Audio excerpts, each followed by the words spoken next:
नमस्कार। देश के मुख्य धारा के पत्रकार कहलाने वाले गोदी मीडिया ने पिछले कई सालों से जिस प्रकार से अपने देश में जहर बोने का काम किया है, उसका अब लहलहाता फसल देखने को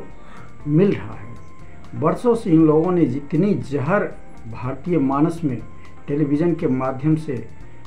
डाला, जिसकी वजह से आज लोगों के बीच नफरत फैल गई है और कई लोग इस नफरती प्रचार के शिकार हो गए हैं।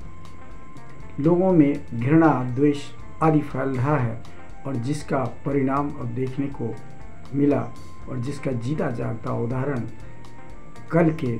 मुंबई वाली ट्रेन में देखने को मिली, जहां एक पुलिस ने, जिसका ड्यूटी था कि लोगों की जान माल की रक्षा करना, उन्होंने अपने साथियों का और न केवल साथियों का, साथ ही 3 अन्य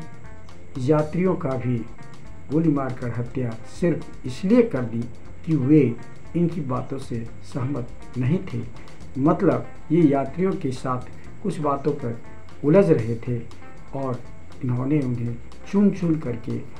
एक बोगी से दूसरे बोगी से तीसरी बोगी खोज करके गोली मारा।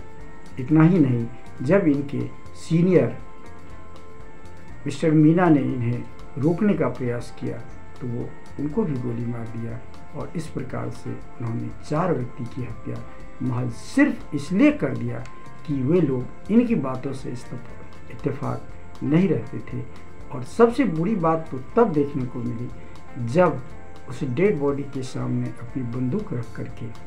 और खून से लथपथ उस लाश के ऊपर राजनीति करते हुए उन्होंने लोगों को धमकाया कि मेरा वीडियो बनाओ और वीडियो वायरल करो, और साथ ही गोदी मीडिया के द्वारा फैलाए गए उस नफरती भाषण को भी उन्होंने बोला कि देश में रहना है तो योगी मोदी कहना है। इस प्रकार से यह देखने को मिल रहा है कि कई सालों से ये गोदी मीडिया जिस प्रकार की नफरत के बीच दिन रात टेलीविज़न के चैनलों पर बोते हैं और लोगों का ब्रेन वॉश करता है और लोगों को एक अनजान भय और खतरा दिखाता रहता है, वो धीरे धीरे कुछ लोगों में उसका असर अब देखने को मिल रहा है और जिसके यह परिणाम ये घटना के रूप में परिणत हुआ। ये बहुत ही लज्जास्पद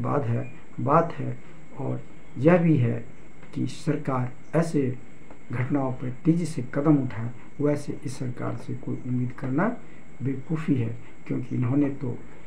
इसी की खेती से उपजा फसल काटने के लिए तैयार है। जब वो करीबन 80 डेज तक